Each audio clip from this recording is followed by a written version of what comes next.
Bueno, vamos a arrancar esta inversión profunda directamente eh, con una paradoja, ¿no? Una que yo estoy seguro de que cualquiera que se dedique a las ciencias químicas o a la farmacia se ha planteado alguna vez. Totalmente. Es el pan de cada día. Claro, porque alguien se pasa años formándose para estar ahí en el laboratorio, en la pollata, con sus pipetas, sus matraces, buscando la cura para una enfermedad, y de pronto resulta que la vanguardia del descubrimiento de fármacos le dice que se siente frente a la pantalla de un ordenador. Sí, sí, a tragar código. Exacto. Analizar algoritmos y modelos QSAR. Entonces, hay una duda existencial muy válida que es, o sea, ¿por qué debería importarme a mí el análisis computacional si yo lo que busco es curar a un paciente de carne y hueso? Parece que hay una desconexión total ahí. A ver, es una reacción súper normal, así instintiva, sobre todo para los que venimos del trabajo de laboratorio puro y duro. Pero esa pantalla llena de código no es una distracción para nada. Es justo la herramienta que te salva de pasarte 30 años probando compuestos a ciegas.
Ya, claro, el ensayo y error eterno. Eso es.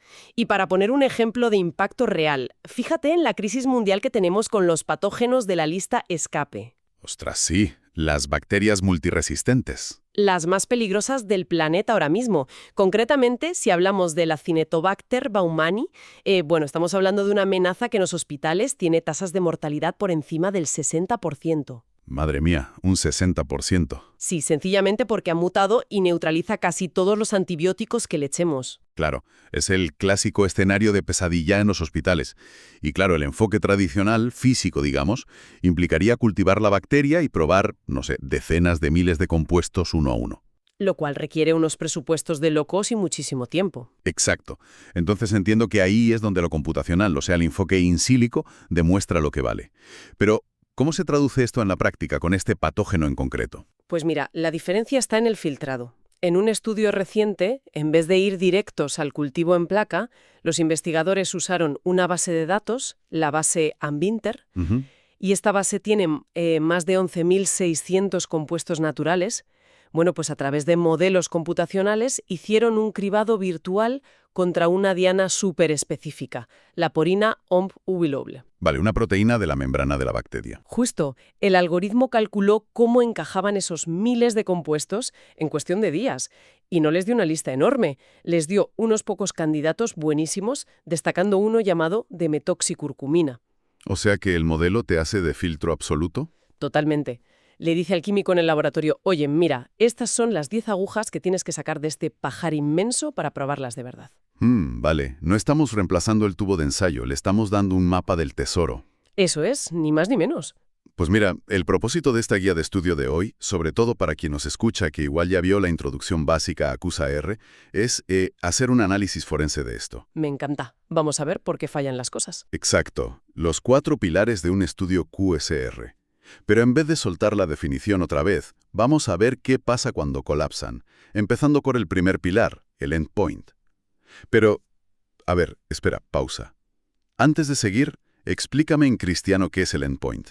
Vale, sí. El endpoint es simplemente el objetivo biológico que quieres predecir, el valor que buscas. Vale, perfecto. Entonces sabemos que no vale decirle al modelo, oye, mata a esta bacteria. Necesitas un número estricto, como el valor PI50. Exacto. El logaritmo negativo de la concentración inhibitoria. Eso es. Pero ¿qué pasa? ¿Qué caos matemático se monta ahí dentro si ese endpoint es vago o está mal medido? Pues un caos absoluto, porque, a ver, el algoritmo es matemático, no es biólogo. Claro, no sabe lo que es una célula. Nada, cero. Solo optimiza funciones buscando correlaciones numéricas. Si le das un endpoint ambiguo, en plan toxicidad general, o si mezclas datos de laboratorios que usaron protocolos distintos, el modelo intenta trazar una línea para separar lo que funciona de lo que no. Pero con datos que no tienen nada que ver. Claro. Los puntos en la gráfica están tan locos y tan dispersos que la matemática no cuadra. El algoritmo te escupe un modelo que parece que funciona en la pantalla, pero en la vida real es pura basura. Lo cual nos lleva de cabeza al segundo pilar, que son los datos. Basura entra, basura sale. Así de simple. Pero aquí tengo yo una duda que seguro que a mucha gente le surge. Volviendo a lo de antes, cogieron más de 7.000 compuestos de la base de datos Chemble. Y a ver, Chemble ya es una base de datos pública brutal, curada por expertos. Sí, es una maravilla. Entonces, ¿por qué narices hay que limpiar los datos otra vez? ¿Qué engaños se va a tragar el modelo si usamos esos datos tal cual salen de ahí? Es una pregunta buenísima. A ver, Chemble es genial, pero coge datos de miles de papers distintos. Si tú descargas eso en crudo, las moléculas te pueden venir con su sal de cristalización pegada. O sea, un clorhidrato por ahí suelto. Eso es. O tienen diferentes cargas eléctricas dependiendo del pH que usó cada investigador en su día. Ajá, vale. Si tú no limpias eso y le quitas, yo qué sé, el átomo de sodio que sobra, el algoritmo lee ese sodio como si fuera parte del fármaco. Madre mía, o sea, se cree que la sal es lo que cura. Ion metálico que pasaba por ahí aprende el ruido del experimento en vez de la química real. Por no hablar de los duplicados, que si la misma molécula aparece 2 veces con valores distintos, el modelo se vuelve loco y se bloquea. Se queda frito buscando lógica donde no la hay. Bueno, pasamos al tercer pilar, los descriptores moleculares. Aquí pasamos la molécula a números. Eso es. Se habla mucho del fingerprint molecular. ¿Esto qué es? ¿Una huella dactilar de la molécula, literal? Es una analogía bastante buena, sí. Es una cadena de ceros y unos que te dice, oye, hay un anillo aromático aquí. 1. No hay. 0. Como un código de barras. Vale. Y también hay descriptores que te calcula el software como Padel, que te miden desde el volumen hasta la carga. Exactamente. Descriptores 1D, 2D y 3D. Vale, pues ponte en lo peor. El investigador elige mal los descriptores y se lía pardísima con los abismos de actividad, o los activity cliffs. A ver, ¿qué es este precipicio y por qué falla todo? Uy, el abismo de actividad es fascinante y frustrante a partes iguales. Imagínate 2 moléculas que son estereoisómeros. Como la mano derecha y la mano izquierda. Tal cual. Tienen los mismos átomos, los mismos enlaces, pero en el espacio apuntan hacia lados distintos. Una encaja en el receptor como una llave perfecta y la otra choca con la proteína y no hace absolutamente nada. Vale, 100% de actividad una y 0 la otra. Eso es. Pues si tú entrenas tu modelo usando solo descriptores de 1 o 2 dimensiones, como el peso molecular, el algoritmo ve las 2 moléculas exactamente iguales. Sus números son idénticos. Claro, pesan lo mismo, tienen los mismos carbonos. Exacto. Entonces, el algoritmo ve que la molécula A cura al 100% y la molécula B, que para él es idéntica, cura al 0%, para el ordenador eso es un precipicio sin sentido. Como es ciego al espacio 3D, fracasa estrepitosamente. Ostras. Claro, el modelo simplemente no lo ve y se cae por el barranco. Tremendo. Venga, el cuarto pilar, el modelo algorítmico en sí. El cerebro de la operación. Sí. En los estudios siempre prueban varios: random forest, vectores de soporte y las famosas redes neuronales convolucionales, las CNN, que por cierto en el estudio arrasaron con una UC de 0,96. Una barbaridad de precisión. Pero a ver, yo me quedo pensando, las CNN son las que se usan para las cámaras de los coches autónomos para ver señales de tráfico.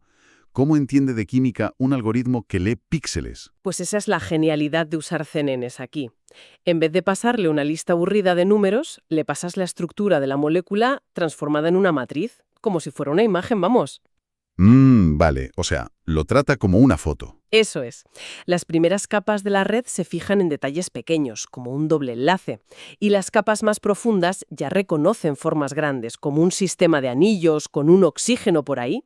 Pilla la relación en el espacio muchísimo mejor que los modelos antiguos. Es súper potente, sí. Pero claro, tanta potencia matemática tiene un peligro gigante: el sobreajuste, el overfitting. El gran enemigo, sí. Se suele decir que es como un estudiante que se memoriza el examen de prueba, pero luego suspende el examen real. Sí, esa es la típica. Pero, siguiendo con tu rollo de la visión por ordenador, ¿no sería más bien como un algoritmo médico de reconocimiento facial que luego en el hospital no sirve para nada? Fíjate, esa analogía es muchísimo más precisa. Imagínate que entrenas a una IA para detectar una enfermedad mirando fotos de pacientes. Vale. Pero resulta que en tu base de datos, todos los pacientes enfermos llevaban puesta la misma bata azul de hospital en la foto. Ah, ya veo por dónde vas. Claro. Si el modelo hace sobreajuste, no aprende a ver los síntomas reales. Aprende que bata azul es igual a estar enfermo. ¡Qué desastre! Total. Pues en quimioinformática es lo mismo. Un modelo sobreajustado es tan exquisito que se agarra al ruido irrelevante de tus datos de entrenamiento. En el laboratorio te dará un 100% de acierto, pero cuando le metas moléculas nuevas en el mundo real, va a buscar su bata azul, no la va a encontrar y va a fallar estrepitosamente. Madre mía. Y hablando de fallar en el mundo real, llegamos al concepto rey de las confusiones en QSAR: el dominio de aplicabilidad. Uy, sí, aquí es donde mucha gente tropieza. Yo reconozco que la primera vez que lo leí, mi cerebro hizo cortocircuito. Porque uno piensa, a ver, si yo divido mis datos súper bien, los entreno y pruebo mi modelo con un conjunto de prueba y me da un 99% de acierto, ¿eso no es el dominio de aplicabilidad? ¿No demuestra que mi modelo vale para todo? Es el error más típico del mundo cuando uno empieza. Pensar que validar el modelo matemáticamente lo hace universal. Son cosas totalmente distintas. A ver, explícamelo para que no se me olvide en la vida. Vale. Piensa en un modelo de predicción del tiempo. Una inteligencia artificial brutal para predecir si va a llover. Vale. Y tú lo entrenas con 100 años de datos, pero solo con datos del desierto del Sahara. Solo arena y calor. Eso es. Separamos los datos, lo validamos con días sueltos del Sahara que el modelo no había visto y, oye, acierta el 99% de las veces. Te clava cuando hay tormenta de arena. Matemáticamente es un modelo impecable. Absolutamente. Pero ahora coges ese modelo perfecto y le pides que te prediga el tiempo la semana que viene en la Antártida. Bueno, te va a decir tonterías. Claro, el modelo va a colapsar, porque jamás en su vida ha visto un glaciar o temperaturas bajo cero. Pues en QSAR, el desierto del Sáhara, es tu dominio de aplicabilidad. Son las fronteras químicas de los datos con los que lo entrenaste. O sea, un rango de peso concreto, una carga concreta. Exacto.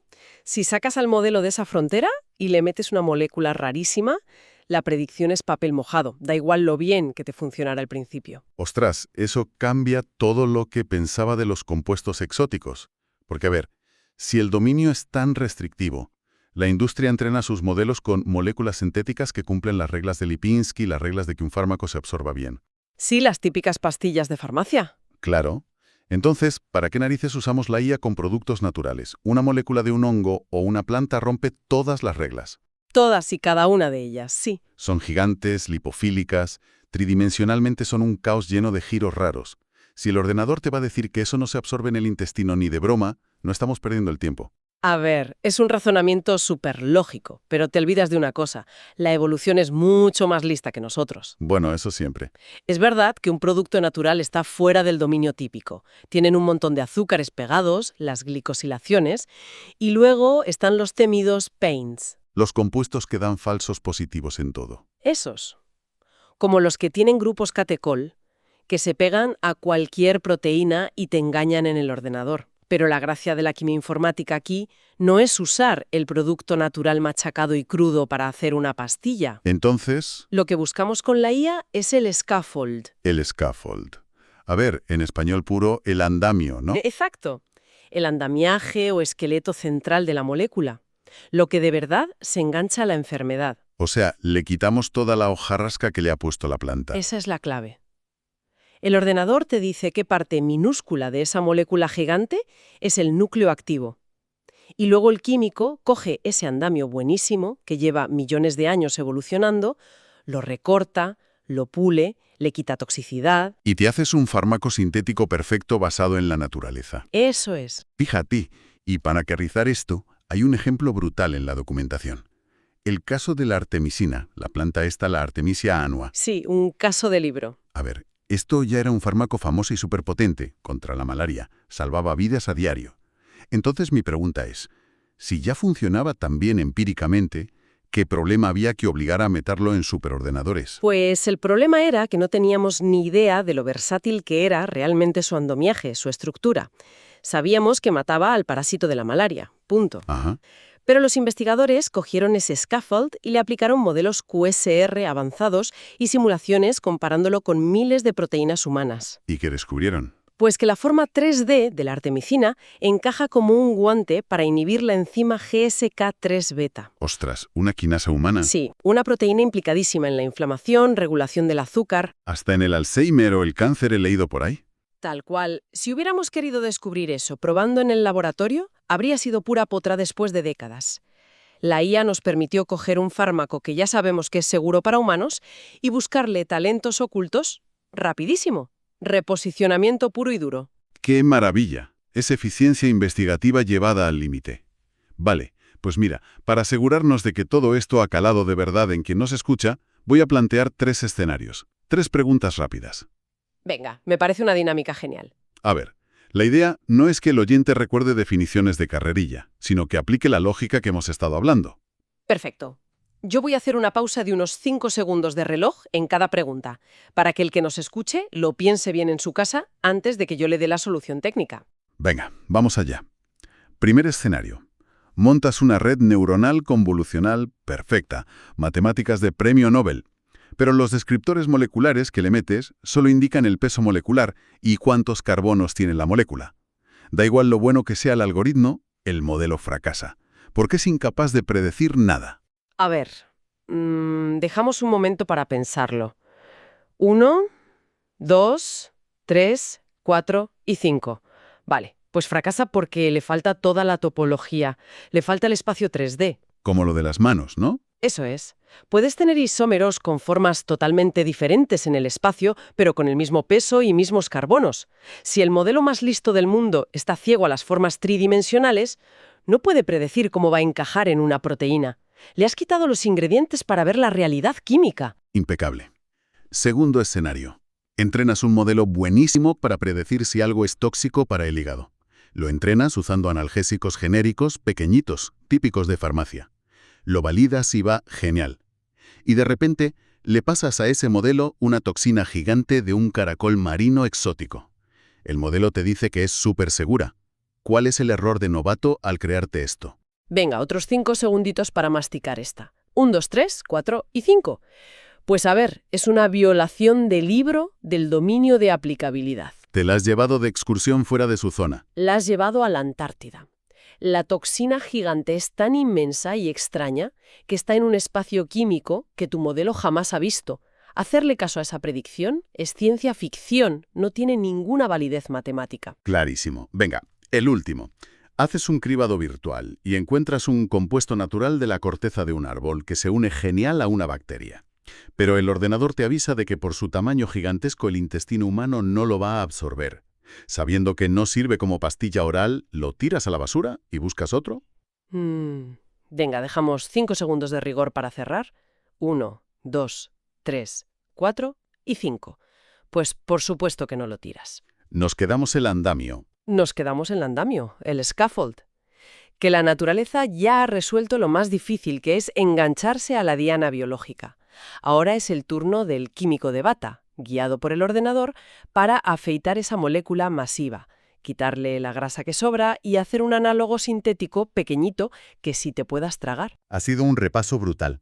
Para cerrar y empaquetar esto en la cabeza de quien nos escucha, si tuvieras que destilar todo esto en los 2, y solo 2, mensajes vitales que no pueden olvidar jamás, ¿cuáles son?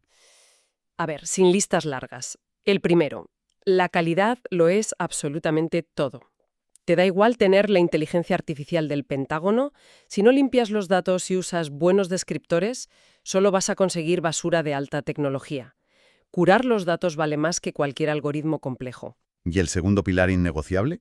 El segundo, conoce tus límites, respeta tu dominio de aplicabilidad. Un QSAR no es el oráculo de Delfos, es un mapa local. Si usas ese mapa para navegar por otro país químico distinto, te vas a estrellar estadísticamente hablando. Me lo apunto a fuego. Datos limpios y no salirte del mapa. Y la verdad me quedo pensando en lo de la artemisina que comentaste antes. Si cruzando datos con IA se pueden descubrir funciones nuevas en fármacos antiguos. Es alucinante, sí. Es que te paras a pensarlo y ¿cuántos de los medicamentos que tenemos ahora mismo, yo qué sé, muertos de risa en el botiquín de casa, podrían ser la cura para enfermedades neurodegenerativas que ahora mismo son incurables? Yo estoy convencida de que algunas curas ya las tenemos sintetizadas. Madre mía. Simplemente están esperando a que alguien, pues no sé, coja los datos correctos, defina bien su dominio y deje que el modelo adecuado encuentre esa conexión oculta en el andamio. Es que esto cambia el paradigma de la ciencia totalmente. Ya te digo, el futuro de la química no es solo hacer cosas nuevas, es entender de verdad las que ya tenemos delante. Brutal, nos despedimos. Cerramos aquí esta inmersión